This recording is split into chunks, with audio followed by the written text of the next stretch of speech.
all of that prefabrication enables us to avoid any mistake or any delays that typically happens. So at the end of the day, a KidSwitch kitchen kit is installed in a day, whereas a traditional kitchen could be installed in 3 days, but it could be also installed in 2 weeks, or it could be delayed even more.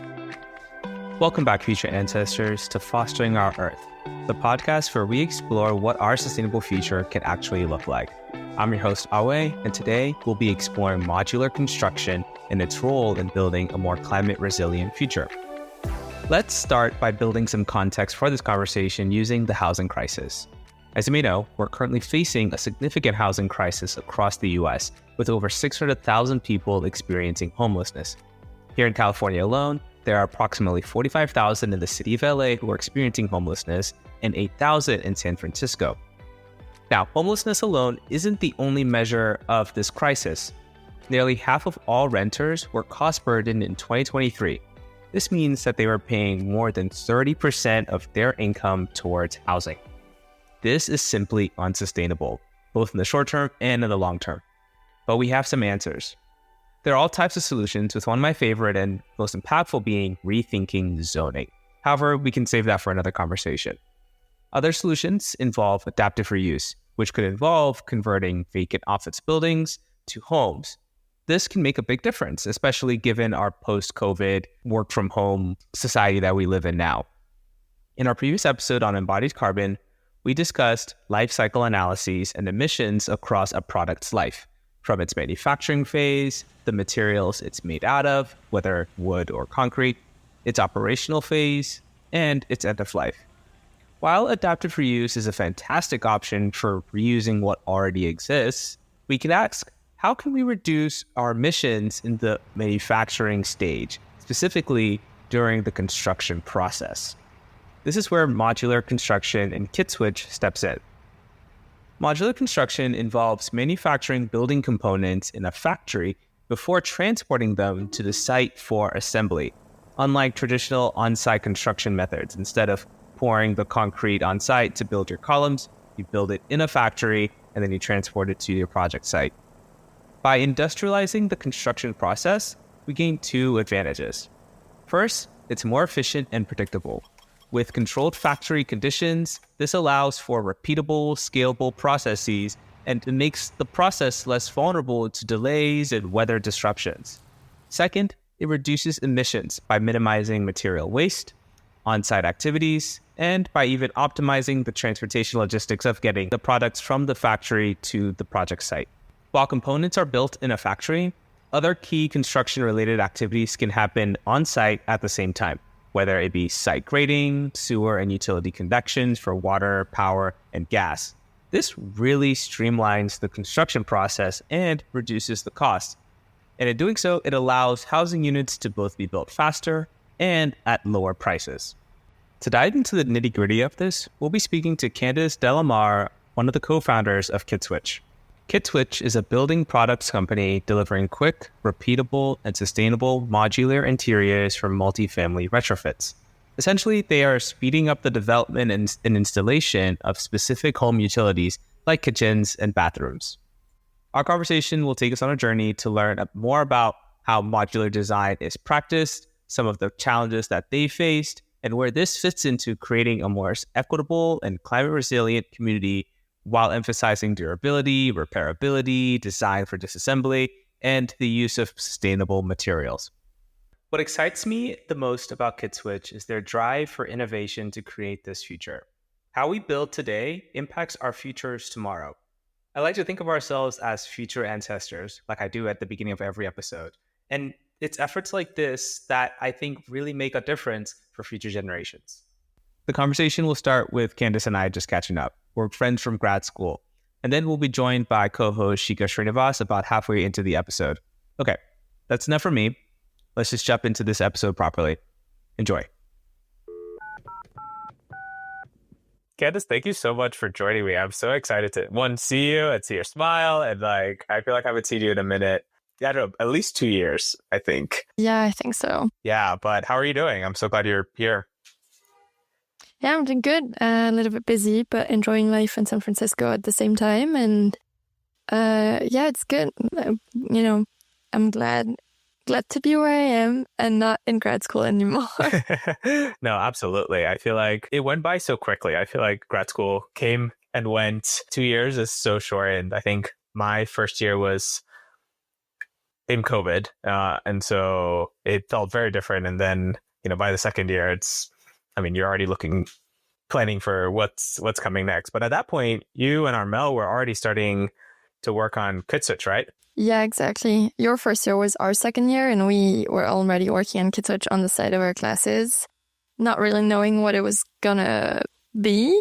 And then it was in March 2021 that we both decided, okay, why don't we just do something about it and start a company? So yeah, I think we decided in March or April. Armel graduated at that point, and I graduated in June. And so we formed the company in September 2021.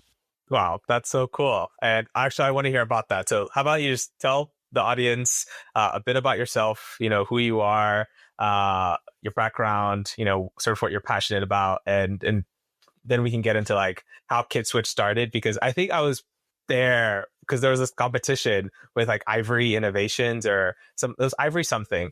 And like we did the housing competition. I remember you and Armel and someone else was Alex on your team and someone else on your team, and you all won. And I was so excited. I was like, oh, cool. Someone from Stanford won. And like, then the next thing I knew, like you all were turning it into Kitswitch. I was like, wow, that is so awesome.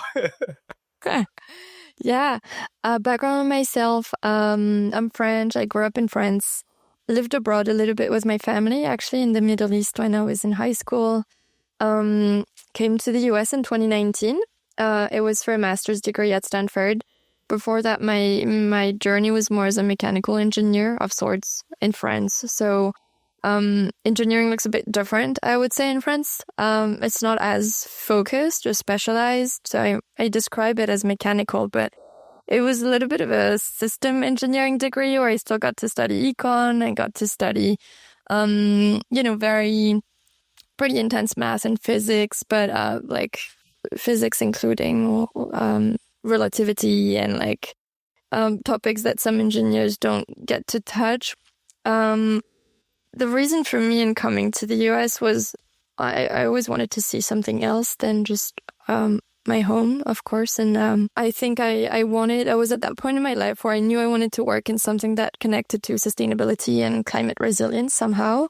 But the more I was thinking about it, the more I was like, I want to work in something that relates to our communities, like not just solving climate change, but making sure that the people that are on our planet right now are going to go through it in a way that's okay, because it's a little bit, even if we do the best we can, like it's already started anyways.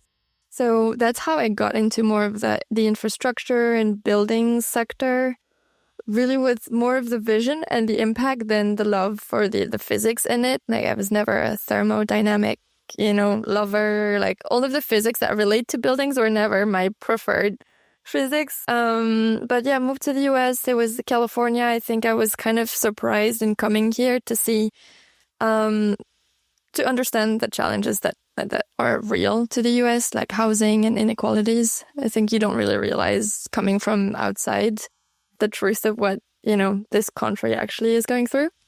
And so I think housing became more important to me, and I started thinking about what I had seen in other countries and how it was such a big topic to be able to build homes for people, do so in a way that's efficient, but still true to people's cultures and real needs, and not become more like a one-size-fits-all kind of, solution. It's really an interesting topic. And so sort of that, my interest in sustainability, kind of morphed into exploring these topics at Stanford. And I guess I can tell you more about Kitswitch, but I met the rest of my team in a class, and it morphed into, ultimately creating a business. But that was never really my intent. I think I was interested in innovation for sure. I was actually maybe thinking more about joining more of the funding side. I was interested in understanding impact funds and these types of things, but ultimately took the other path, which is doing it myself. Yeah, that's so cool. What was the class that you met Armel and your teammates in? Yeah, so we're back in spring 2020. So at that point, COVID had just started. Stanford University. It was fully remote. We're not taking any classes in person. I'm actually back in France, sharing a bedroom with my mother because I have to live somewhere, and we're like her and my sister's stuck in this apartment. I'm taking classes late at night because of time difference, and I'm taking this entrepreneurship class that I really wanted to take, even though it's from 1 to 3 a.m. every Monday night, and I have to be as quiet as possible, go back into bed without waking up anyone. But I really wanted to take this class, and I actually always wanted to take this class with a more diverse team. A lot of people from my program, specifically the design and construction program, wanted to take the class, but I was like, I want to be with people that do other things.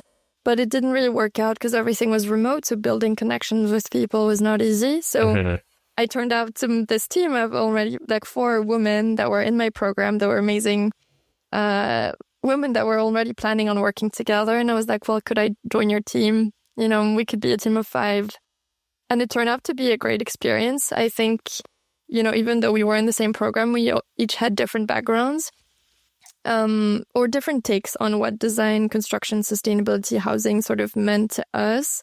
And it kind of morphed into very naturally exploring ideas as it relates to that. We looked into ADUs, we looked into microgrids, and 3 weeks into the class, Armel, actually my co-founder, came up with this topic. She was like, yeah, what do you all think of thinking about conversion of existing offices, garages? We started just thinking about, reusing existing infrastructure. And in parallel of that, we were taking classes in what's called industrialized construction, which we'll talk about more probably later. But it was just construction classes we were taking about innovation in construction. And we sort of kind of merged the two together of an opportunity for rehabilitation in interior builds. That was going to be a rising trend. And then the opportunity and the trend in construction around prefabrication and finding efficiencies there. And yeah, that's how KidSwitch came to be. And that was, it was I think April 2020 was when we first give our first presentation about what we had in mind, and it was already named KidSwitch as a student project, which is crazy. And then we worked on it for a full year in our second year, up to the point where we had a bit of funding, and Armel and I, the two of us, decided to work on it full time and create a business out of it. And now it's been a bit more than 3 years, which is crazy. Yeah, that is crazy. It's crazy how something can just blossom out of, a project, and getting inspiration, and every little choice along the way led to it.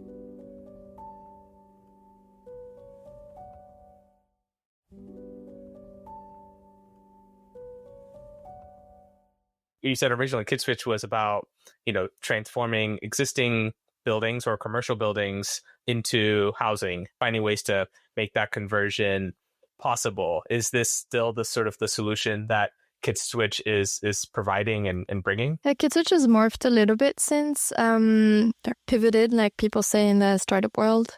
Now we like to explain that what we do is we deliver these ready-to-install building interiors that include prefabricated kitchen, prefabricated bathroom, and storage systems that are really designed to be installed very efficiently. So you can design and build with our products in a matter of hours for design, but in a matter of hours for install too. So like a kitchen can be installed in a day, and we do that for multifamily renovations. So existing apartment buildings that need to be renovated. We do that for commercial or hospitality buildings, such as motels that can be converted into housing.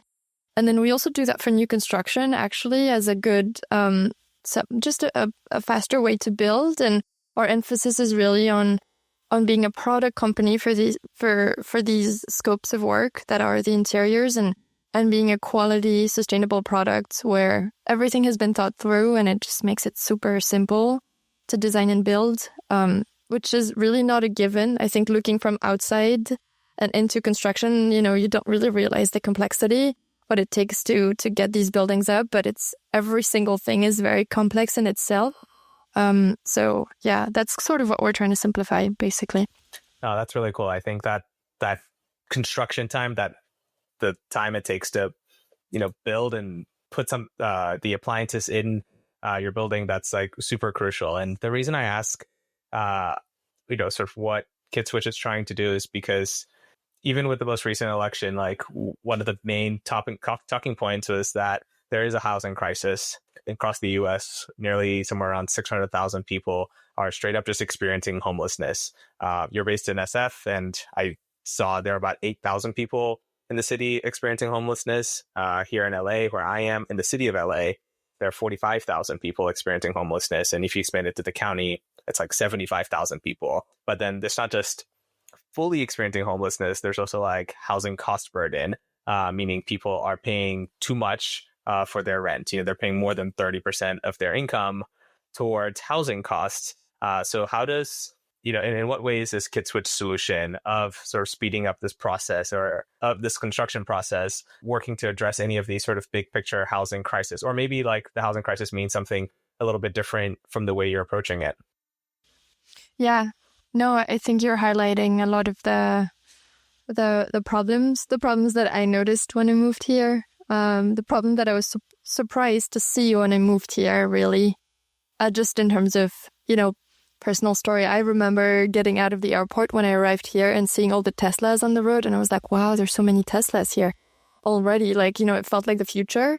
And then 3 months later, I'm on a camping trip with friends and I run into a man that lives in an RV park, and we're camping, but he lives there because he lost his house a few years prior and was never able to rebuild it because and I was like, that doesn't make sense. Like, I don't really understand how it can be so extreme in both directions. I think that's kind of what we're addressing. So I think what we want to address is building more, because there's always more to build. So being a solution to build faster is important, but also being a solution to preserve the existing. There's across the US, I think about 10% of the existing apartment buildings that already need a rehab, like immediately. Whether it's they're too old, they're not up to code anymore, there's quality issues, that's massive. And these units are not necessarily vacant, so it's just thinking about the tenants that live in there and just bringing more better quality housing to them. Some will end up being vacant because they're not up to code. The second thing is also thinking ahead. A lot of the apartment units run on gas, so there's going to be a lot of work to be done in terms of electrifying. So we do want to feed into this idea of preserving and rehabilitating existing, as well as building new. Also, I think some of the challenges you emphasized, happen across the income spectrum. Like affordable is a big bucket, and so from supportive housing through workforce housing, it's things that we want to contribute to. I think obviously, as you mentioned, recent elections, things change, and we have to be a bit nimble to continue doing good work, whether it be there will be more or less publicly financed affordable housing, there will be more or less privately funded workforce housing. At the end of the day, there's a huge need for housing. So the more we can build and build with quality, the better. So we're just really trying to be more of that solution where you can design quality interiors for all and do it in a scalable way, because there's been a big emphasis on creating really large developments, hundreds of units on a new plot of land. But that requires a lot of planning. It takes time because it's not just building housing. You need all the infrastructure, the transportation. If not, no one wants to go live, outside of big cities. So what we're trying to do is create more of these smaller scale, very standard products that can work for what we call infill housing. So you're already inside in a dense urban area. You have different plots of lands. They're not standard, so you can't standardize a full building, but you can build faster if you do things like you panelize the structures, so you prefabricate structures, and then you put our kits in, so you can create more of these 10, 20, 30 unit developments. That's really what we're trying to to sort of work towards. No, that's really cool. And thinking about sort of this chain of, so, there's a housing crisis, but then there are a bunch of other issues that sort of feed into the crisis itself. And I think it's great that you all are highlighting it, whether it's sort of this last thing you're saying, infill housing, when we're able to just come in and plug and play, that can lead to newer types of being able to build on without needing a full development. That's like really awesome. And then the first thing that you said, new construction. We previously did an episode where we talked about embodied carbon and thinking that the buildings already exist. The best way to save on sort of emissions is to use what already exists rather than making something brand new. And if we have these buildings that exist, then why not use them and why not retrofit them? And so it's really great that you all are providing the solution to make it easier to sort of retrofit the buildings. And again, that's a key point too, with thinking about tenants, because tenants are going to be, we can't just say like, okay, like leave the house for, traditionally it's like you have to step out or move out for however many days or weeks to make all the renovations. But now if it can be done with days or even hours, as you were saying, then that's minimal disruption to the people living there. And they don't have to worry about, oh, do I have to go to a different apartment unit or a different whatever? And so that's super awesome.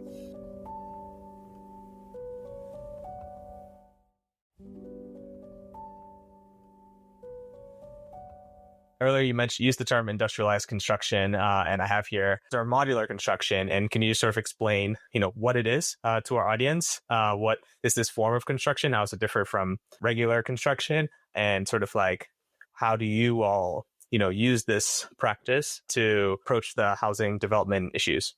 Yeah, for sure. I like to describe construction as materials and labor.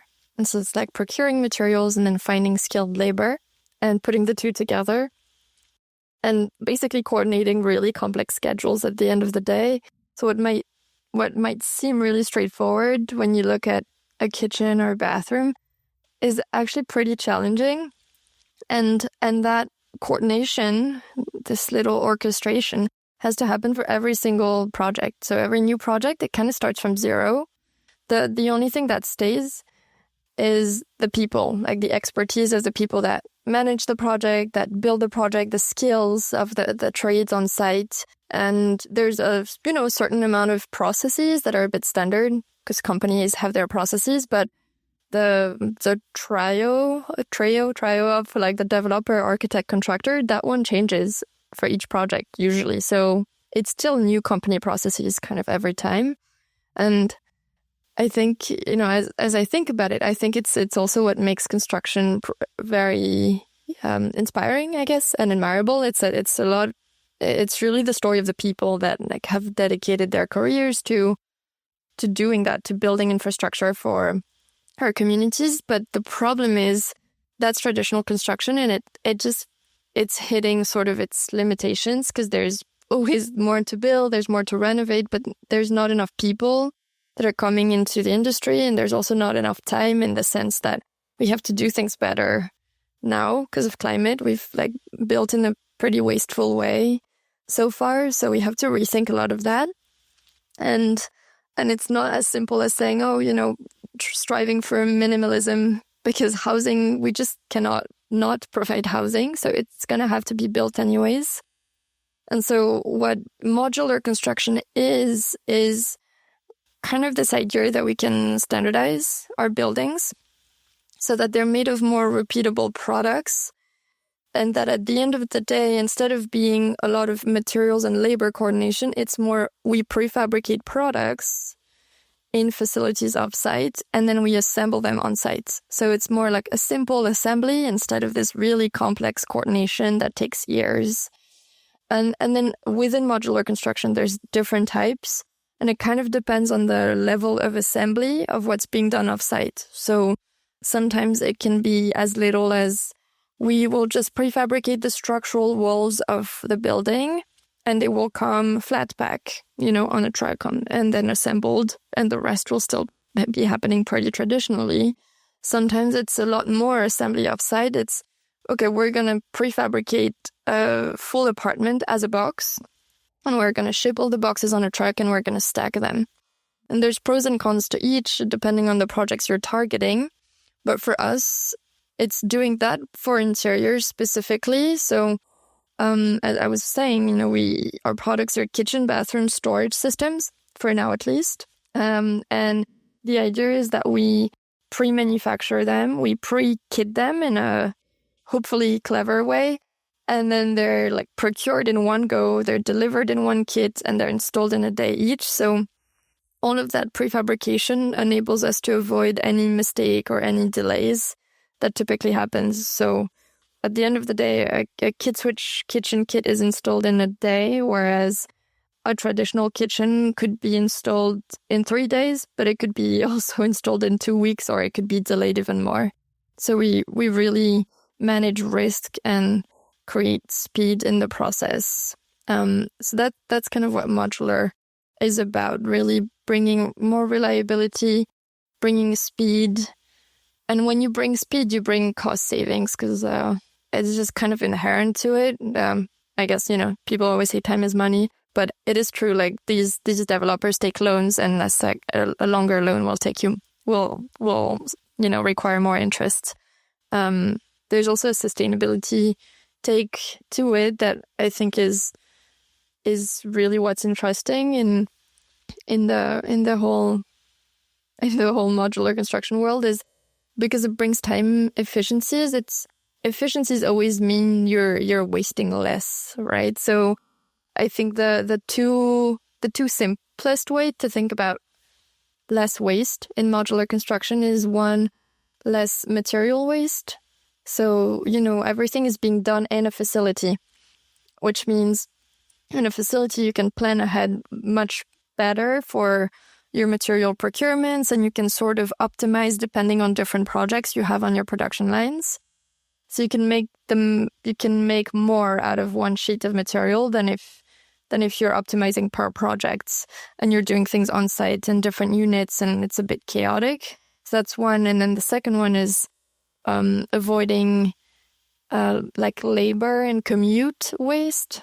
Construction, especially, in California or in areas where there's housing issues, typically the construction workers will travel to sites from a few hours away because they can't live where these projects are happening. One day they're traveling west 2 hours, another day they'll be traveling south for 3 hours. That's a lot of driving and a lot of emissions.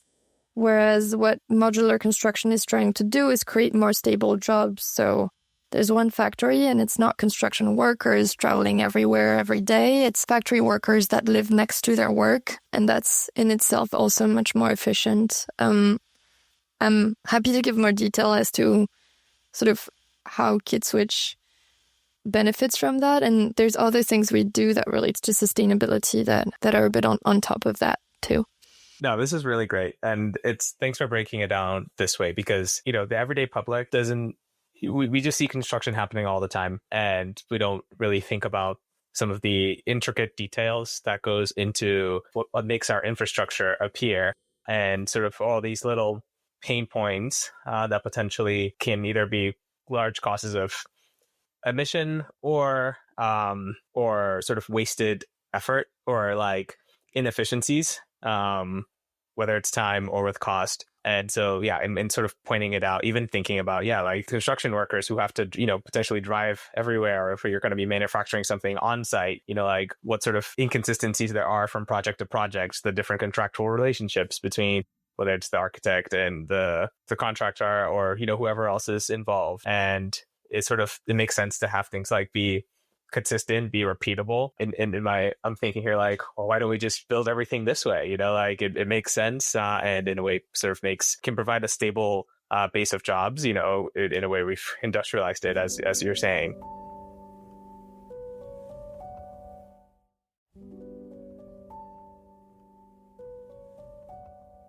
The next thing I want to sort of talk about is some of the specific products from Kit Switch. So you have your Kit Kitchen and your Kit Bath. Are those the two main products? And can you just tell me a bit about like what exactly you're installing?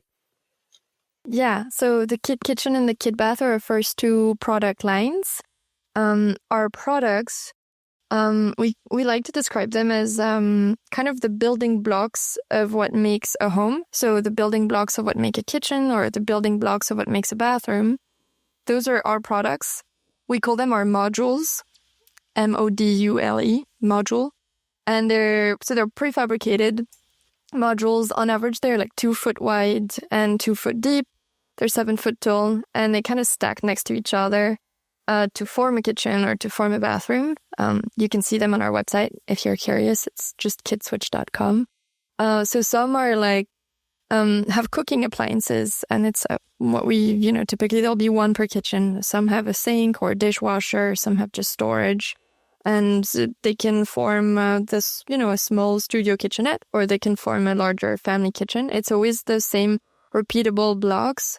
And that's what's great about it, is we always design with the same blocks. So we always manufacture the same blocks. So it becomes a product that we can really study closely in terms of its performance, in terms of its materials, quality, health, sustainability. But it's also something that our manufacturers can build at scale, and so bring costs down. So in a way, like bring affordability through that. Those are the products. And more technically, the way they're built is each module is a panel in the back, a 2-inch cavity to which we pre-attach cabinetry. So uppers and base cabinets are pre-attached to those wall panels.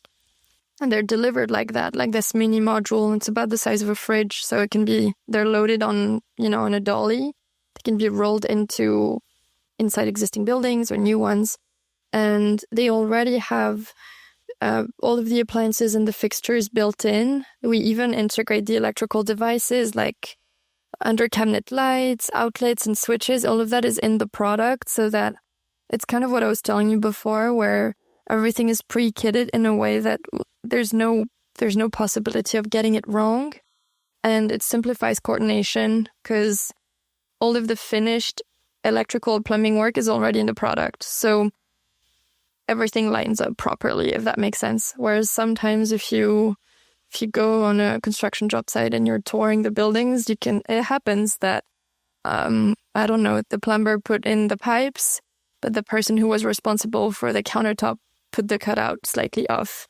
And it just happens when there's so much communication. The opportunities for miscommunications are high. So, these are our products. And the way we use them is we have digital twins of each one of them, like a BIM file, so building information modeling, so that architects can design with them during the design phase. They get upfront pricing. There's a clear and upfront documentation in terms of health and environmental, so like EPD and HPDs, health and environmental product declarations. All of that is work we do upfront, and then in the back end, they're manufactured locally. We have manufacturers that we say it's decentralized, a decentralized manufacturing approach, in that we have local shops. Some are in California, some are in the East Coast, that we've vetted for quality and price points, and they can build our products. And then we ship from their facility to the contractors for installation on site. That's super cool. Thanks for sharing, Candace. And it's really cool that you're thinking about every sort of step of not just the product, but also like the electrical hookups and the water and everything, thinking about the full picture to make it as easy as possible to just like go to an apartment and just like literally just plug and play. Also, Shika, hey, thanks for joining us. Cool. Yeah, thanks for letting me hop in and listen in. I loved hearing about kind of the product to end realization path that you were just talking about. Shika, we were talking a bit about industrialized and modular construction and reflecting on just some of the inefficiencies in the construction industry and sort of how KidSwitch is, addressing that and how these forms of construction are really helpful. And yeah, the next thing we sort of wanted to know is what is the biggest challenge you faced when growing KidSwitch? Yeah, someone was asking me this yesterday, like a young entrepreneur out of grad school who's trying to figure out what is next. It's funny because there's like so many, and then you kind of go through them, and after they don't seem as big, or you kind of minimize a little bit what they were. But I think straight out of grad school in the first year, it was like just really figuring it out. Like we had this big vision, but you have to start small and you have very limited resources. So like, what do you do first? What was the first product that you can sell? It was quite challenging. Also, again, because we have this big vision for what it can be, and then you have to start, and you're so far from your vision. And so it required a lot of dedication and patience and realizing, okay, it's just going to have to be step by step. But if you trust your roadmap, it's never going to happen exactly like you planned. But if you trust that you have a plan for it, then even the small steps feel meaningful. But it was tough, I think, the first year, and being just the two of us prototyping our first kitchen kits in the most random places. So many times we were like, what are we doing? Like, why are we here on a Friday night trying to finish our kitchen before Monday for a conference? And yeah, it was a bit draining, I think, mentally. When we started KidSwitch, I think we were good at finding mentors and like trying to join programs. A few people actually were like, you'll have to prioritize mental health and like think about mental health. And we were like, yeah, of course. And then looking back, it's super true. Like, I think it's so important to stay true to like your gut feeling, and we communicate a lot, Mel and me, like two co-founders, as soon as we have questions or issues that come up, like to make sure that they don't stay for too long, that we address anything that feels like a big challenge. The other thing is a little bit connected to that is just you don't have too many resources. We didn't go raise millions of dollars in venture capital money straight out of grad school. And it's just the reality of who we were, the physical products we were trying to build, and the fact that we were in construction. It was not like, oh, we were going to give a pitch and get $2 million. And in some ways, I think we're better for it, but for sure, it's not as comfortable because we didn't have a salary at first. We had to question a lot of what we were doing and make sure we were spending our money carefully. But it meant we were very focused on like finding the right partners or finding the right network where we could find them some money, and then just trying to work towards revenue. And so we were super proud when we sold our first kit. It was, I think we sold it, I forget if we sold it like December 2022, like right before the end of the year, or a little bit after, like January, but it was basically after 1 year and a few months of being in business. And for a physical product company, that's pretty big. And so, yeah, I think we were super proud of how, focused we were on, we're here to understand what the pain points are. And if we find them, then people will buy this product. We never offered anything. We never did anything for free, just to make sure there was value in what we were doing. And so, yeah, challenges. But in the end, you look back and you're kind of proud of yourself, I guess. So there's way more, I think, in terms of challenges coming up in front of us. So we'll see. We'll see what my reply is in like 2 years. Yeah, that's so exciting to hear about, the first product and getting, selling it, seeing it installed. Like, I can imagine what a triumph that is, as you're going through and getting to see like the labor of your work come together. You may have talked about this already, so apologies if this is repetitive, but if you haven't, I was kind of curious, visualizing how these are working in real life. Are there any prototype projects that you are monitoring or discussing, or any of the takeaways that you've had from folks who are actively using, KidSwitch's modular products in construction? Yeah. So far we actually delivered about 7 projects and 8 kits that we call they were pilot projects. It was always kitchens, no bathrooms. It was always 1 by 1, or once we delivered 2 at a time. And we delivered them mostly inside existing buildings. So it was either existing apartments with a kitchen to renovate, or additions to a motel room, addition to a garage ADU, these types of setup. And it's been just, repeated success and learning of always installing in a day, testing different things like in terms of the performance of the product, and a lot of learning. So yeah, that's been great. People were, the very first time we installed it, we actually had designers and makers from Autodesk where we work, like the Autodesk Technology Center is where we work. They came to see the product and they were like, wow, this is crazy. Like, this is really good.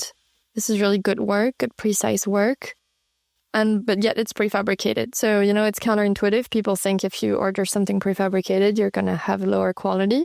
But it's actually, higher quality than most traditional build. So it was, really good testament. And in terms of tenants, people who actually, are not just makers, but people who interact with the kitchen, we had this little gathering. I forget how I called it, but it was after an installation inside a low-income housing community of seniors in Fresno. I showed them, we had the only 2 were delivered, but I showed like 40 of them the kitchen and how to interact with it, and it had an induction cooktop and everything, so a lot of new things too in terms of the appliances. But they loved it, and they were like, yeah, I love it. They were like, can I get one too? And then the property managers were there, and they were like, could we get more? Like, how many are going to be installed?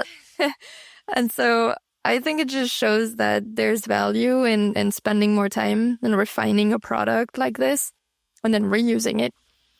So now we're kind of working towards bigger projects.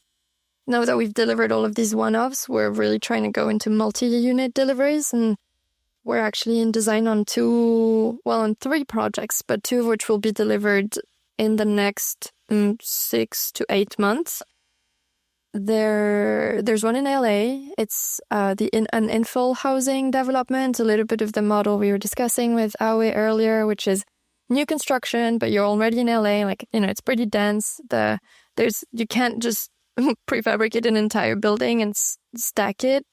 It's a small lot, so the developer came up with their architect, with something that's not exactly can't be volumetric prefab, but can be panelized. So it's going to be built with a bit of mass timber and then some kit switch kits. We're still in design, like there's still, a few moving pieces, but we're super excited for it and to see it happen. And then the second one we're in design on is a motel conversion. So a few motels have been and will be converted into supportive housing across California. It's financed by the state. And so a motel room typically doesn't have a kitchenette, or if it does, it just has a microwave. So we're actually installing a solid, pretty nicer kitchenette into all these rooms. And that one is going to be in the Bay Area, again, to be delivered next year. But that's kind of what we're working towards, trying to do more of these infill housing developments in affordable or workforce housing, more rehabs, some conversions if they happen. And mostly in California right now. SF, LA, like really urban metro areas where labor is expensive and where there's so much housing that still needs to be built. And we'll see, maybe some projects in New York to be scoped out end of next year will be great. We have a few programs there that support us. Some manufacturers identified already. So whenever the time is right, we can deploy, I guess. The last piece is growing our team. So we're now a team of 3. We have hired our product designer full-time a few weeks ago. She's been great. And we're looking for a project engineer to do more of the operations of delivering projects. So we're big on recruiting right now. And I think 2025 will also be hopefully more recruiting, to be more like a team of 8 or 10. We'll see. Oh, that's so cool. I feel excited. I mean, excited about like the process of, growing Kit Switch, but also like the work that you're doing and like the value you're bringing and thinking about, all different types of housing, like this motel transformation, like that's so cool. And now that's going to be supportive housing. And who do you think, who is your primary like target audience? Is it like, could it be, I mean, it sounds like different types of folks who might be interested. It could be like property owners, but it could also be like individual, maybe an apartment, like I own my apartment and I want to quickly renovate. So they could also be potentially a customer. We do have to be a bit focused. So we do try and be more B2B. So work with housing developers or property owners that own more than individuals. We've done it with individuals in the short term, and we might still do a few here and there. But the goal is to get to the point where we can ship our kits in batches of 10, roughly. 8 to 10 kits is when you can start getting efficiencies in terms of shipping a full truckload. Whereas if you do them one by one, it's less efficient. And I think rental properties are also a bit of a better fit than working with a single family homeowner in terms of our product is modular, but it's not fully custom, right? So you do have to make concessions in terms of you can't come and ask for everything to be changed. And I think when someone owns a home, they do want to be able to customize more. So maybe in the future when we're bigger and we have more volume, so it's easier to have more options. For now, focused on selling to developers and property owners.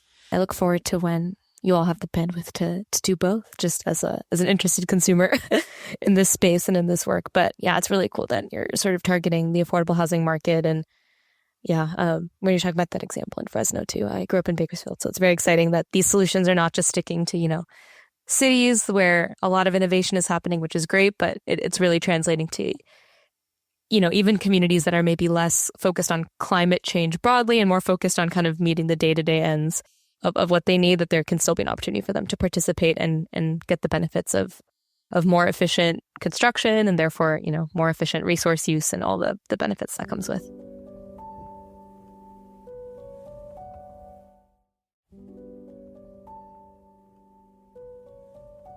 So this last question we have here for you, Candace, is really thinking about what role do you envision for modular adaptive housing solutions and just creating a more equitable, climate resilient world and more climate resilient communities? I know we sort of touched on electrification.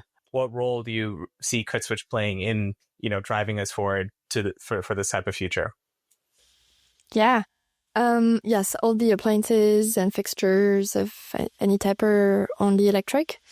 I think when we started the podcast, you were asking me about, my background, and I was telling you how I like to think about sustainability and climate change a little bit in the resilience aspect of how do people get through this, not just how do we lower the temperature on Earth.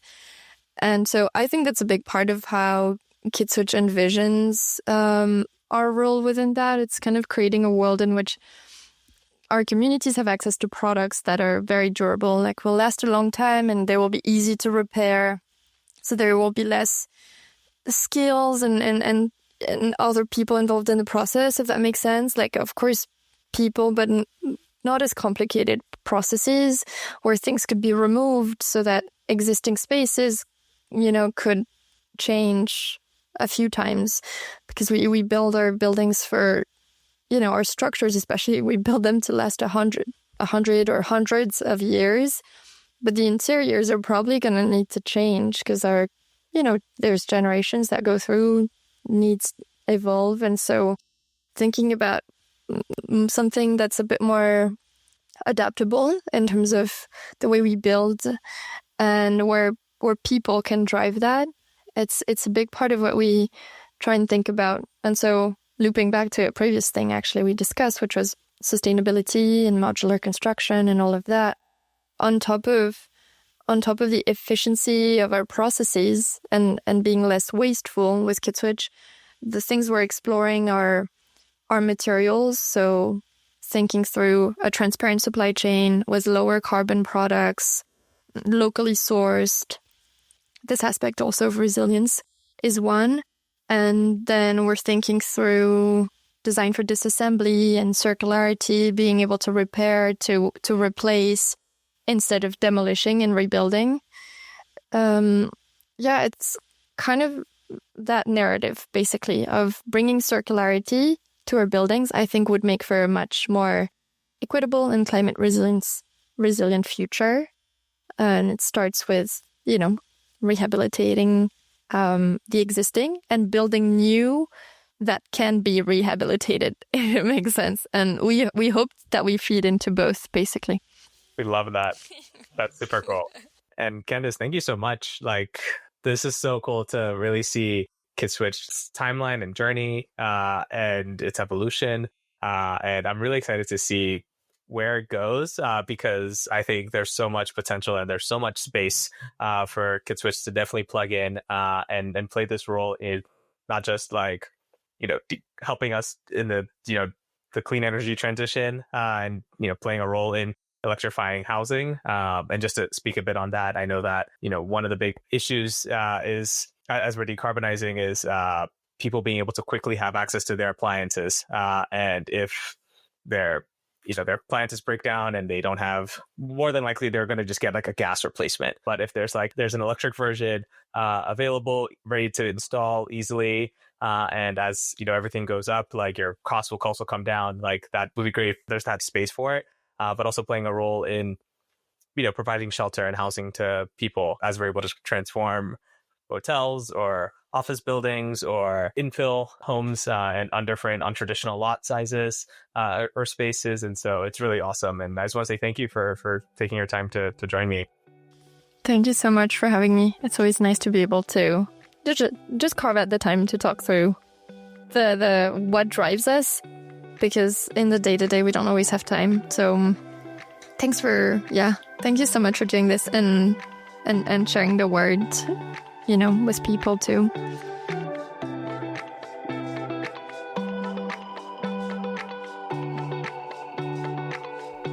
All right, folks, thanks for joining for another episode of Fostering Our Earth. I hope that with this episode and the embodied carbon episode, you'll be seeing the world around you a bit differently. That first, everything takes energy to create, and our pursuit for a more sustainable future involves all kinds of amazing creativity and revolutionizing our existing systems. Candice and KidSwitch are making it possible to install a whole kitchen in a day with less emissions. To do this is nothing short of impressive. It can be applied to adaptive reuse projects, new construction, or even ADUs. I'm imagining a future where everyone not only has access to housing, but it's not a hassle or too expensive to provide it. If you enjoyed this episode, please give it a rating wherever you're listening. For some announcements, be sure to just follow the Substack for more regular updates. And thank you all to everyone who was able to join for our March book club. We read It's Not That Radical by Michaela Loach, and it was quite powerful. We'll be back in May to read Genevieve Gunther's The Language of Climate Politics. Thanks again, and keep fostering your Earth today for a better future tomorrow. Peace, y'all.